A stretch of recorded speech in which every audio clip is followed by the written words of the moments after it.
D.C., as we say, is on high alert after that siege attack on the nation's capital, as the inauguration is just hours away now. For all the latest on the measures being taken to protect the city and the inauguration and across the country as well, let's bring in Chief Global Affairs anchor Martha Raddatz and former Deputy Assistant Secretary of State and ABC News contributor Colonel Stephen Ganyard. Martha, let me ask you, you've been embedded all over the world with American troops. There are up to 25,000 National Guard troops expected in Washington. What kinds of duties do you think they'll be doing? And given your experience, what do you make of this deployment?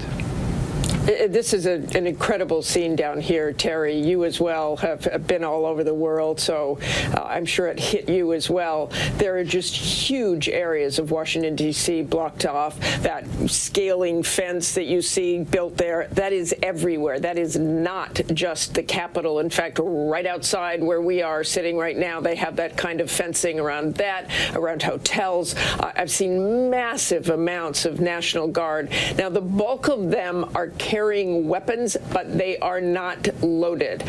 I think one of the things you have to remember too, you see that National Guard there checking cars. All the cars are checked if you're heading into an area like the Capitol. There's almost no traffic today, though. Obviously, it is a holiday, MLK Day. But in addition to that, people just aren't coming to the city. They know how locked down it is. Now, in Capitol Hill, they are armed. I think one of the points that I think is really important to make, and people talk about the National Guard. The National Guard, they're citizen soldiers. Most of the people who are here right now got a call from whatever they were doing, wherever they were doing it, and whatever full-time job they have to just get to D.C. So there's Guard from all over the place. They don't get a whole lot of training in law enforcement. There's military police, but law enforcement, they probably once a year get training in civil disturbance. So this is a mission that is dicey for a lot of people, but I'll tell you, I can't imagine who would try to penetrate this city or attack the Capitol after seeing what I've seen, because it's very much, as you say, like the green zone in Iraq. It's remarkable. Lockdown, and those guys coming up and doing their duty, men and women out there.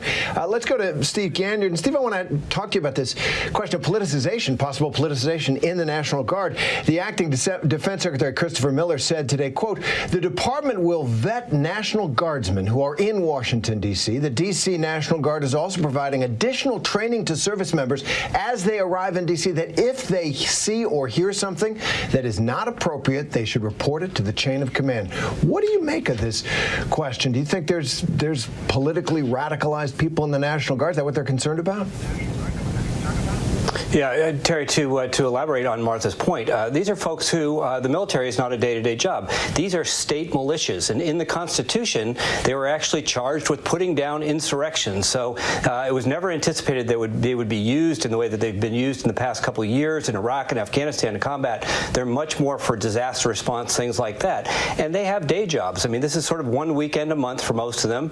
And to be called to duty and come to Washington, D.C. Without any law enforcement training is concerning. But it also goes to Martha's point about the idea here that these are folks who live in their communities, and so perhaps it may be easier to radicalize them than, say, troops living in barracks somewhere. So this is something that the National Guard has always been vetted for the people that are going to be very, very close to the actual inauguration itself. But with 25,000 troops coming in, they're going to have a real job on their hands, and I don't know how much they're going to do in terms of vetting, but at least they're making an effort to try to root out any bad actors. Remarkable times. Martha, more of the people who carried out the attack on the Capitol, they're now being arrested and charged, and we continue to get a better sense of what happened inside that day through amazing pictures and videos.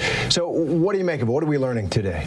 The videos from inside, shot by a New Yorker journalist, Luke Mogelson, are extraordinary. I mean, it is the moments between those riotous pictures we have seen. You see one of them going through Ted Cruz's desk and other members' desks, looking for whatever they can find. There's one point in the video that they misunderstand something they find on Ted Cruz's desk, and they say, "He's against us, he's against us."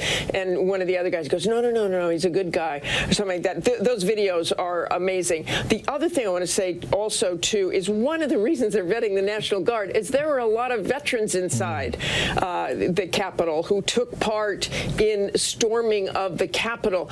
I was intrigued by one part from the New Yorker video. There is a man, and I'm forgetting his name, but he's a former lieutenant colonel in the Air Force who was arrested for storming the Capitol. But you hear him in there as the others are going through the Senate gallery and destroying stuff. He said, "You can't do that. You can't do that." Although he keeps saying this is an information operation, and maybe you can ask Steve Ganyard what he was talking about there, because that doesn't make much sense to me either, whatever they were trying to do in that. But he was clearly trying to actually calm the situation within the Senate gallery and have them not destroy property. But again, he's already been arrested, and it is disturbing about those veterans. And every single day, Terry, there's just more alarming video about how close they got to members, how close they got to Vice President Pence, and what a massive failure that security was on Capitol Hill that day.